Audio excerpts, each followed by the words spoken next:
Me gustaría compartir con vosotros 4 aspectos fundamentales de nuestro servicio. En primer lugar, el asistencial. El Hospital de Bellvitge tiene una amplia área de influencia y además el servicio es un centro de referencia y de excelencia para determinadas patologías. Esto hace que el volumen de pacientes y de cirugía y patología que podáis ver sea muy amplio. Aparte, el abordaje multidisciplinar de las distintas patologías en los comités y las unidades funcionales hace que acabéis teniendo un aprendizaje transversal de la patología que estáis llevando. En segundo lugar, hay una apuesta por la tecnología en el hospital y así podréis participar de cirugías mínimamente invasivas avanzadas, cirugía robótica, cirugía de trasplante, así como técnicas de reconstrucción esofágica avanzada. Recientemente se ha inaugurado el centro de simulación para que podáis llevar a cabo, implementar vuestras habilidades tanto en la laparoscopia mediante pelvitrainer como también a nivel de animal de experimentación. En tercer lugar, la investigación es crucial.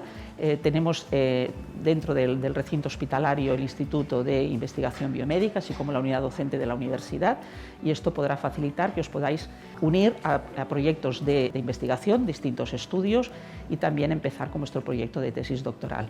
Y por último, el aspecto quizás más importante es la docencia. Apostamos por una docencia excelente. Tendréis de forma cercana a vuestros tutores, a todo el staff y a los jefes clínicos y al jefe de servicio. Os animaremos a participar en sesiones teóricas, asistir y participar en congresos nacionales e internacionales y también a tener la posibilidad de hacer estancias externas. Apostamos, por lo tanto, por un aprendizaje excelente, un aprendizaje moderno, riguroso a la vez. Os animamos a que os unáis al grupo.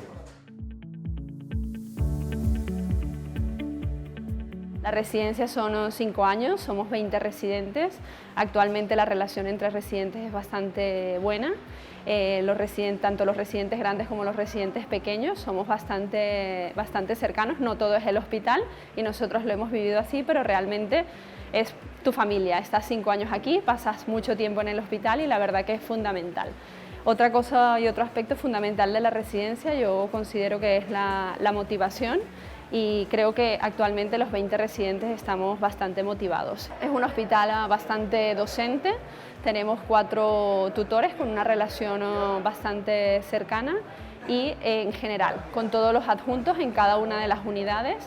A pesar de que son unidades bastante especializadas y adjuntos con mucha experiencia, somos bastante cercanos. A nivel quirúrgico, los residentes mayores sí que es verdad que tenemos un volumen quirúrgico importante y también participamos en la formación de nuestros residentes más pequeños. Al ser un hospital universitario también tenemos estudiantes de la Facultad de Medicina y también participamos activamente en su docencia. Los invito y animo a venir al Hospital de Bellvitge. No tengo ninguna duda, a punto de acabar, de que volvería a elegir este hospital, esta residencia, con toda la formación y todo lo que conlleva, así que espero verlos por aquí pronto a todos.